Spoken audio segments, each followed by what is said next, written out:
Calen mig centenar d'agents i gairebé 100.000 euros per capturar un gos? O per què es va catalogar l'animal com a perillós? O quant temps es triga a fer efecte un dart anestèsic? Són preguntes que ara mateix ens respondrà el Toni Mur. Abans, però, ara sí, volem escoltar què és el que ens deia la representant de la Fundació Alta Riba divendres en aquest programa, arran de tot aquest enrenou que s'ha muntat després de la mort d'aquest gos, que en principi era una lleona. Bé, això és el que deien divendres. És un cos excessivament burocràtic, amb uns protocols antiquats, amb una manca de criteri, perquè, a veure, s'està dient que cataloguen el gos com a perillós, els rurals, perquè no portava collar i no està identificat. No tenen cap motiu. Això és una barbaritat. Senyor Mur. Clar. Preguntes van dirigides a vostè. Parlava de vostè. Jo crec que el primer que s'ha de dir és que les dades que diuen del cost de l'operació no són correctes. Jo puc parlar de les dades del que ha costat l'operació pel cos d'agents rurals. El cos d'agents rurals destina una sèrie d'agents rurals i una sèrie de mitjans que ja té i que ja estan dins de la despesa ordinària a una recerca, en principi, d'un lleó.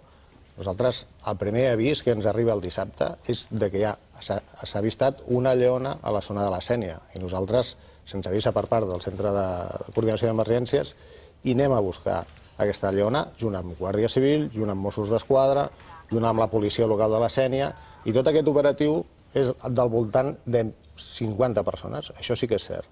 El cost que hem calculat nosaltres pel cos d'agents rurals de tota l'operació comptant les hores de vol de l'helicòpter, torno a dir, que estaven ja comptades com a despesa ordinària. Nosaltres tenim un helicòpter que sobretot fa tasques de prevenció d'incendis, però que treballa durant tot l'any i en aquest cas estava cobrint el servei del Rally Catalunya, concretament el dissabte quan s'activa aquesta operació. Nosaltres hem gastat 10 hores d'helicòpter en la recerca d'aquesta possible lleona i comptant les hores extres que ha generat la gent, el nostre càlcul de la despesa és de 18.000 euros.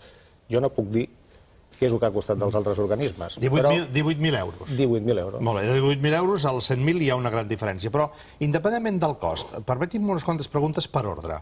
Quan a vostès els avisen el dissabte, va fer una setmana, que s'havia vist una lleona, vostès no s'estranyen? Vostès no pregunten si algú havia denunciat la desaparició d'una lleona? Miri, nosaltres... Vostès surten a la recerca d'una lleona perquè algú diu que els sembla haver vist una lleona? Nosaltres, al moment que ens avisen que algú ha avistat una lleona, en principi ens prenem aquesta informació amb molta reserva, però sí que és cert que a Catalunya hi han reconegudes 21 instal·lacions de nuclis zoològics que tenen grans felins. Sí que és cert que hi ha una sèrie de circs que volten per tot Catalunya que porten animals perillosos. Però van comprovar si algun d'aquests circs o algun d'aquests zoos, per dir-ho d'alguna manera, havien perdut o se'ls havia escapat un animal de Vam fer dues coses, vam fer tres coses. Una va ser començar les tasques de recerca de la possible lleona. Es va organitzar una batuda el primer dia juntament amb personal voluntari de la Sénia en col·laboració amb Mossos d'Esquadra i agents rurals.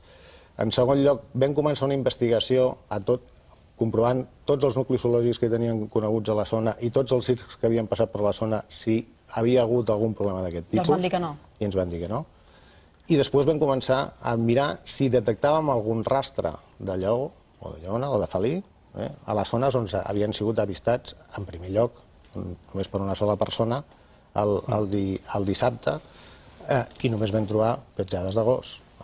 Molt bé. Aleshores...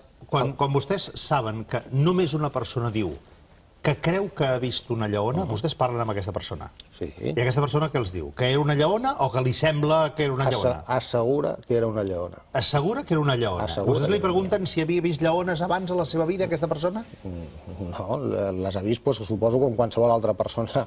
A les pel·lícules i els documentals. O el que sigui. Sí, però... Nosaltres, el dissabte, quan finalitzem el servei aquell dia, en principi aturem l'operatiu i el diumenge només deixem una unitat del cos d'agents rurals a la zona per si hi ha algun altre avistament que puguem arribar ràpidament. Però en principi descartem ja, amb les dades que teníem en aquell moment, que tinguéssim una lleona.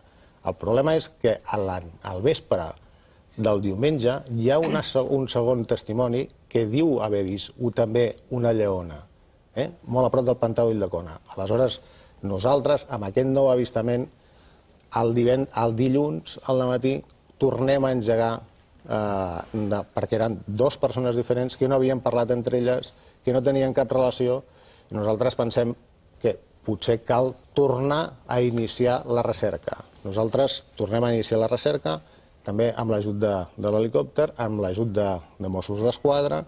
Durant tot el dia no veiem res, es detecten també rastres de gos, i aquell mateix dia, quan nosaltres estem fent un recorregut per la zona, arribem a una granja i la propietària de la granja ens diu, sobre les 8, entre les 6 i les 7 del vespre, ens diu que li ha semblat veure una lleona a prop d'uns contenidors que tenia amb pollastres morts de la granja. A partir d'aquell moment ja és fosc, nosaltres fem una primera inspecció, no detectem que hi hagi cap rastre i cap femta de lleona, i el que fem és, el dia següent, plantejar la possibilitat, perquè havíem inclús parlat amb especialistes en el cuidado de lleons del Zoo